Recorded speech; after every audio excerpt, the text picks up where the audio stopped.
बिस्मिल्लाहिर्रहमानिर्रहीम। Nawaz tan news TV नाज़रीन मुखातबू नाज़रीन दे मार 4.5 कुसन मुक्की हुरा मुक्की डंडे कुसन और गालम गलोच और गरम गरम फैसले आने वाले दिनों में जो आएंगे उस बात करूँगा। अब दे मार 4.5 मैंने क्यों कहा, इसलिए कहा कि इमरान खान साहब ने बुध वाले दिन कहा था कि मैं इलेक्शन की कंपेन के लिए रैली निकालूंगा। रैली निकालूंगा ज़मान पार्क से उसको आगाज़ उसका होना था। वो असल में ये हुआ कि मार रोड पे लाहौर के इर्द गिर्द गिरदुनवा से लोग जो इकट्ठे हो गया, जो शहर से बाहर भी लोग इकट्ठे, चंद 100 लोग थे मेरे ख्याल से। चलो आप कह रहे हैं चंद एक 4-5 हज़ार कह लो जी, बड़े मार्जिन दे लो, तो इससे ज़्यादा तो नहीं। क्यों आपने देखी वीडियो देखी होगी सोशल मीडिया पे, इतने लोग तो नजर नहीं आ रहे थे, मगर फिर भी 3 से 4 हज़ार लोग लगा लें आप। चलो जी वो इकट्ठे हुए, इकट्ठे होने के बाद उससे पहले ही मार रोड के ऊपर कुसोन लाठी बेदरेक लाठी चली है। जो बात है वो करनी पड़ेगी।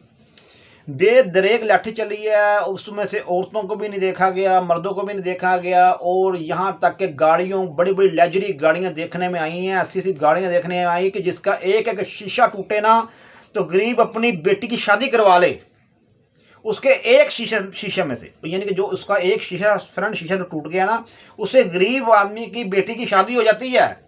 गरीब आदमी मतलब कि मिडिल क्लास की बात कर रहा हूँ मैं, कभी किसी गरीब में नहीं मैं बात कर रहा हूँ। वो शीशे लात शीशे तोड़े गए।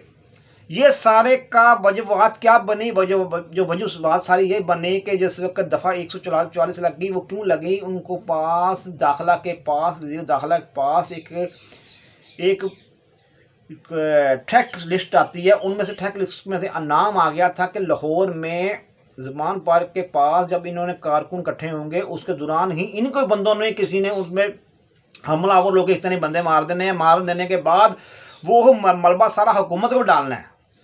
तो नाजरीन ये देखें, ये उसके बाद ये सारी पूरी सबूत पक्के के बाद जो ये लिस्ट जो जारी हुई थी, उसके बाद फिर क्या हुआ कि दफ़ा 144 लगानी पड़ी। लगाने जाने के बाद इन्होंने मुश्तरक हो गए, इन पर वाटर का इस्तेमाल किया गया, इनकी गाड़ियों को भी तोड़ा पाना गया, यानी कि तोड़ दिया, शीशे से तोड़ दिए, डंडे बड़े डंडे ऐसे मारे हैं कि मैं कहता हूँ एक एक पुलिस वाला एक एक बंदे को 3 दिन पुलिस वाले फेंटा लगा रहे थे, डेढ़ डंडे से डंडा, यानी कि लाठियाँ टूटी, लाठियाँ तोड़ दी इनके ऊपर। फिर ये हुआ कि फिर ये भाग गए, चंद के लोग रह गए, यानी कि कोई 200-300 बंदा रह गया होगा जो खिलर के लोग छुप के देख रहा था। फिर आंसू कांस भी इनके ऊपर गिरे हैं। अब मेरी सारी बात करने का जो लुबे लुबाब ये है कि मेरी इमरान खान साहब जेल से जाने से भी वो कहते हैं कि जी मैं घबराते हैं। अब कारकुनों को जब फेंडा लगाने की बारी आती है, चांदी के लोगों को, चांद को सारे तो नहीं, चांदी सारे तो भाग ही गए थे ना, जो चांदी के लोगों को फेंडा लगाने की बारी आती है तभी इमरान खान साहब सामने नहीं आते। अब मेरी ये बात सुने, जो इनके कल 2 या 3 कारकुन जो कहते हैं ये फौत हो गए हैं, जहाँ बहक हो गए हैं, जो भी आप कह लें उसको, उनको वो कहते हैं कि जी वो फौजो हुए हैं, उनको जी इन पुलिस वालों ने मारा है या उन्होंने मारा। मैं आपको बताऊं नाज़रीन, सीधी सी बात है, बात हक भी करनी पड़ेगी। पुलिस वालों ने मारा या नहीं मारा मुझे इतना नहीं पता। मैंने वीडियो एक देखी है, उसमें से जिस वक्त लड़की के ऊपर, जब लड़की गाड़ी के अंदर बैठी हुई हैं, उसके अंदर एक आदमी ड्राइविंग कर रहा है, पीछे 2-3 लड़कियां बैठी हुई हैं, वो पुलिस वाले वो डंडे मार रहे हैं। वो कह रही हम लड़की हैं, हम तो कहीं और जा रही थी, हम उधर जा ही नहीं रहे, मगर वो थी रैली में शामिल थे वो लोग, लड़की हैं और वो आदमी। जब वो डंडे मार रहे हैं, डंडे मारने के बाद वो कह रही निकालें भाई, हम यहाँ से गाड़ी निकालें। वो फिर लड़की बीच में से एक लड़की ऐसी कह रही है, किसी को नीचे देना, किसी को नीचे दे दो, आप किसी को नीचे देना, जो भी करो, हम यहाँ से गाड़ी निकालो। नाजरीन कुछ बंदे इनके फौत ऐसे भी हुए हैं, वो गाड़ियों के नीचे आए हैं, उनको गाड़ियों को एक्सीडेंट हुआ है, वो एक्सीडेंट से फौत हुए हैं। फिर इनका एक वो था, क्या नाम है उसका, एक मैं उसकी सुन रहा था, तो वो एक मोहम्मद बशीर ऐसा बंदा है कि उसके पास जिस वक्त सहाफ़ी यूट्यूबर उसका व्यू ले रहा है ना, उसके दौरान एक बंदा साथ खड़ा के वो कह रहा है कि यार एक बंदा हमारा एक्सीडेंट से मर गया, एक्सीडेंट से मरा, एक्सीडेंट से।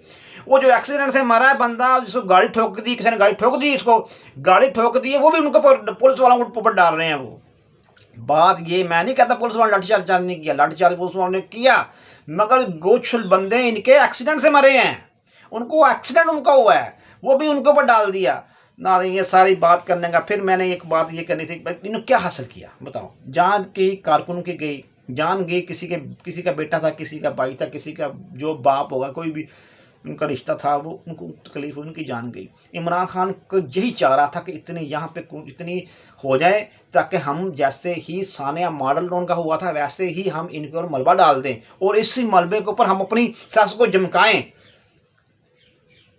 अब बंदा इसकी अक्ल में मातम ही कर सकता है, इससे ज़्यादा मातम ही अक्ल वाले तो इसकी अक्ल पे शर्मशार ही नहीं बंदा हो रहा, उस बंदा क्या बंदा इसको पे। अब उससे आगे चले, अब थोड़ा सा साइड पे मौजू कर लेते हैं। आप देखें कि मरियम नवाज़ ने जनरल फैज़ का नाम लिया।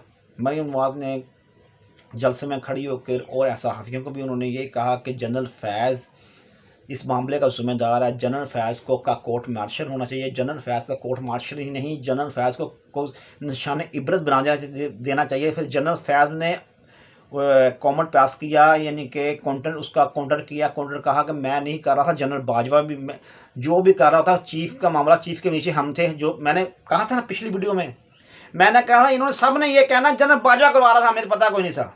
बात सामने आ रही है कि नहीं आ रही? मुझे जितने लोग भी देखते हैं, मगर मेरी बातों में एक वजन होता है। मैंने कहा था बात सामने आ गई ना। जनरल फैज़ क्या कह रहा है? जनरल फैज़ ये कह रहा है कि हम ये तो सारे मामला चीफ के इख्तियार में होता है। जनरल फैज़ इतना मासूम ना बनो, इतना मासूम ना बनो, पोली ना बनो। पोली कोई आजकल पोली नहीं होती, वो भी बड़ी रोली होती है। सारा सबको पता है। तूने जनरल फैज़, आपने मीडिया के अंदर कैसे कैसे लोग बैठाए थे, अदालतों में कैसे कैसे लोग बैठाए थे। अब उनकी वाक़ियत ख़त्म हो गई है, जो लोग दिखाए थे, अब चंद एक लोग रह गए हैं। जनरल फैज़ की जो वाक़ियात थी उनमें से चंद एक लोग रह गए हैं जो उसको डिफेंड करते हैं। जनरल फैज़ सबसे बड़ा, इस जितनी अवाम को IMF के सामने करने की, अवाम जितनी रो रही है बेचारी की, परेशान है, किनको से जुल्म किया, उनकी दास्तानों में से इस जहान भी साहब देना पड़ेगा और अगला जहान भी साहब देना पड़ेगा जो तेरे हवारी थे। इमरान खान को तो मैं ब्लेम दे रहा हूँ, मगर सबसे ज़्यादा ब्लेम तेरा भी था। तू ना सारा मैनेजमेंट करने वाला था। जनरल बाजवा भी होगा, मैं नहीं कहता नहीं वो होगा, वो भी, मगर जनरल फैज़ तूने बहुत ही, एक अल्लाह का निज़ाम होता है, सारा निज़ाम ही अल्लाह का ही होता है। जितना इंसान जो मर्जी कोशिश करने की कोशिश है, इंसान अक्ल कुल नहीं है। अक्ल कुल अल्लाह ने हर किसी की अक्ल महदूद दी होती है। यहाँ तक क़ुरआन, फ़िरौन, सदात, नमरूद और भी यज़ीद जितने भी इस कैटेगरी में आए, ये तो कई दुनिया आई, तो कई चले जाते हैं, कई दुनिया आते जाते रहते हैं। कभी भी हमेशा रहने वाली ज़ात अल्लाह की है। मैंने मुशर्रफ को ऐसे बंद देखा था कि मुशर्रफ ने लोगों की ज़बानों पे ताले लगाने की कोशिश की थी। मुशर्रफ का नाम भी दास्तानों में नहीं मिल रहा, ना ज़िल्लत की दास्तानों में मिल रहा है। जनरल फैज़ तो जब इस जहान में को देनदार है, तो अगले जहान भी देनदार है। अल्लाह तुझे इस मालिक है, बेहतर जानता है, मगर अल्लाह अपने बंदों को ही कुछ बता देता है ना। माल अल्लाह के बंदे। जनरल फैज़ तेरे हवारी और तेरा अंजाम इबरत इस जहान में ज़िल्लत वाला और अगला जहान में ज़िल्लत वाला होगा इंशाअल्लाह।